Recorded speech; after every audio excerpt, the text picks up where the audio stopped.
Welcome to session 108 of the Bible in a Year commentary. If you started this series on the 1st of January, then today should be the 18th of April.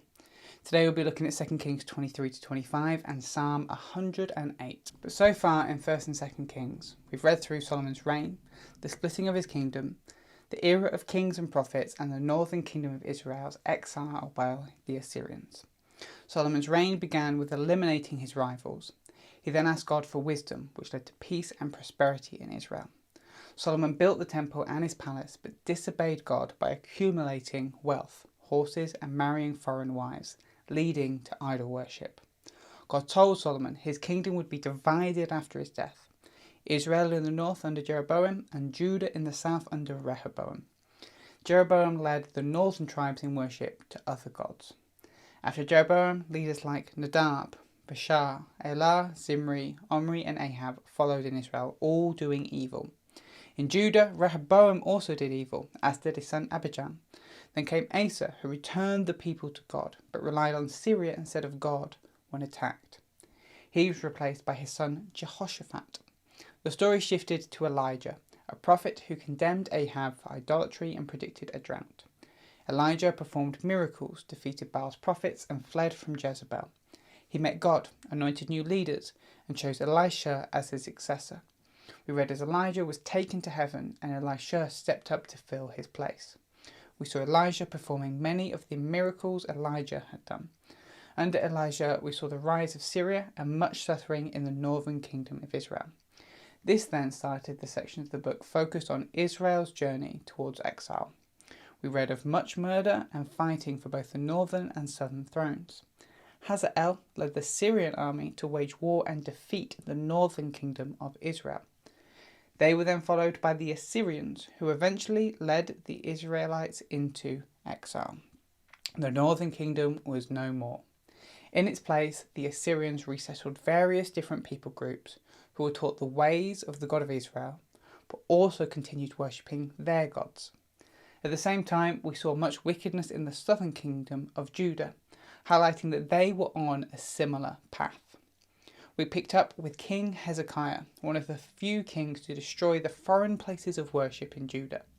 When the Assyrians came to defeat Judah, at first he panicked and he gave them all the wealth of the temple.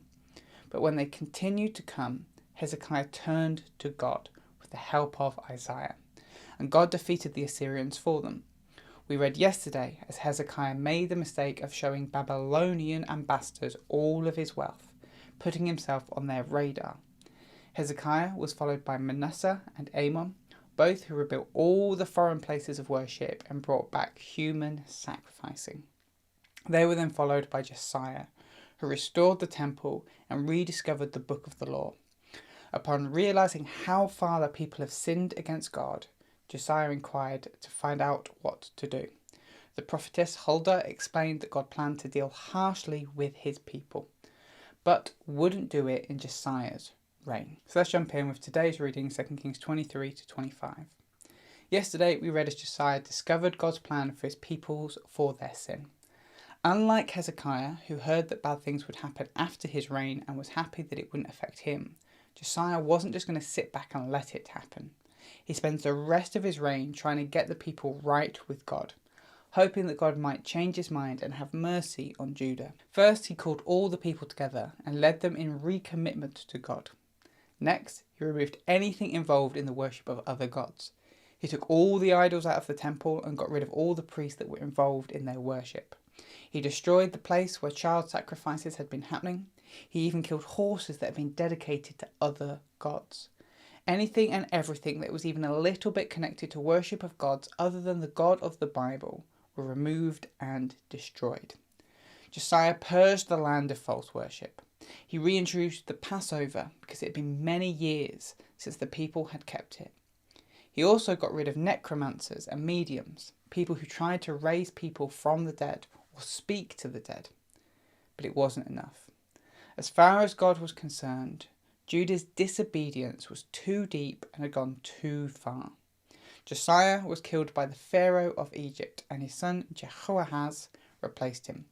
Jehoahaz was a wicked king, and despite all the changes that Josiah had made, he went back to worshipping other gods. Then the Pharaoh of Egypt came up and conquered Judah.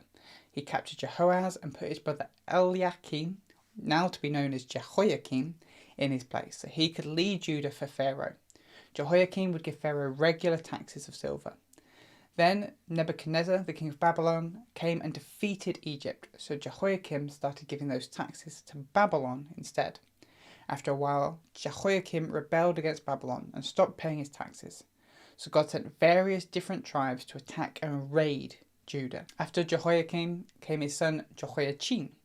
Nebuchadnezzar, king of Babylon, comes up to Jerusalem and conquers it, this time taking all the nobility and skilled people out of Jerusalem and leading them into captivity back to Babylon. Nebuchadnezzar puts Mattaniah in charge of what is left of Jerusalem and renames him Zedekiah. But Zedekiah also rebels against Babylon, and this time Nebuchadnezzar comes back to finish the job. He destroys Jerusalem and the temple. He takes all of its riches, silver and gold. He takes the rest of the people and brings them into exile as well. The kingdom of Judah is no more. Even though we saw this coming, this is a devastating and surprising end to 1st and 2nd Kings. There are so many questions left unanswered. God promised David that one of his descendants would reign forever. Now there's no kingdom, let alone a king. How is God going to keep his promise? What about his promise to Abraham? He promised Abraham that his descendants would be a mighty nation that would bless the rest of the world. Well, that nation split into 2 separate kingdoms, and both kingdoms have now been destroyed. All these questions are meant to be whizzing around our heads. But the very end of the book ends with a brief glimmer of hope. After King Nebuchadnezzar comes a new king of Babylon, Evil Merodach. His name is a little bit unfortunate. This new king releases Jehoiachin from captivity and invites him to eat at the king's table every day and gives him an allowance of money to live off every day. It's a minor thing, but it's there to let us know that God has not forgotten his people. And this brings us to the end of the Deuteronomistic books. We started in Deuteronomy, on the far side of the River Jordan, reiterating the covenant between God and his people. This was summarised in obedience leads to blessing, and disobedience leads to curses.